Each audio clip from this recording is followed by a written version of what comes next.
दोस्तों FD, RD, LIC, PPF इन सब में फायदे तो समझ में आते हैं, लेकिन म्यूचुअल फंड में कौन सा फायदा समझ में आता है कि लोग म्यूचुअल फंड में पैसा डालते हैं जबकि म्यूचुअल फंड गारंटीड रिटर्न भी नहीं देता।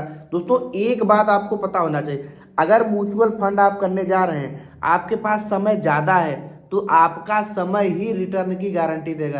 यानी आप 3-4 साल के लिए से कम के लिए समय के लिए आ रहे हैं तो आप भैया एफडी ही करा लीजिए कोई 5 साल की से ऊपर की, तो वहाँ आपको ज़्यादा रिटर्न मिल जाएगा, क्योंकि म्यूचुअल फंड लॉन्ग टर्म का गेम है। अगर आपके पास समय ज़्यादा है तो समय ही आपके रिटर्न लेगा। अगर आपके पास समय 5 साल या 10 साल से ज़्यादा का समय है तो सारी समस्या आपका समय ही खत्म कर देगा। समय ज़्यादा है, सभी रिस्क आपकी अपने आप ही खत्म होगी, क्योंकि दोस्तों लॉन्ग टर्म में सभी म्यूचुअल फंड जो बढ़िया वाले हैं वो ऊपर ही जाएंगे।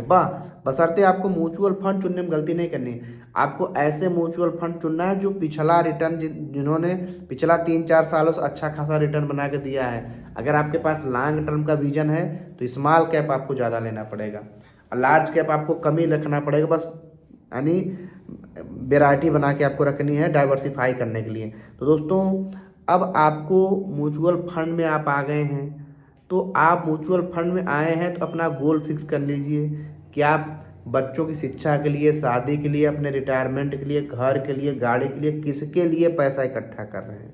तो अगर आपका गोल फिक्स है, आप लॉन्ग टर्म के लिए हैं, तो आप म्यूचुअल फंड में पैसा लगाते जाएंगे, क्योंकि म्यूचुअल फंड में कंपाउंडिंग का सबसे ज़्यादा फायदा उनको मिलता है जो 5 साल से ज़्यादा का समय देते हैं म्यूचुअल फंड में। तो अगर आप भी लॉन्ग टर्म के घोड़े हैं तो एफडी, आरडी, पीपीएफ, एलआईसी इन सब से हट करके म्यूचुअल फंड में पैसा लगाइए। वो भी अगर ज़्यादा लॉन्ग टर्म वाले हैं तो स्मॉल कैप में लगाइए। रिस्क लेना कम पसंद है तो हाइब्रिड फंड में लगाइए।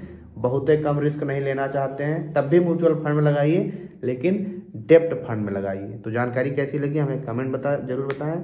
आपका कोई प्रश्न है तो आप हमसे कमेंट पूछिए। मिलेंगे अगली वीडियो में, तब तक के लिए जय हिंद।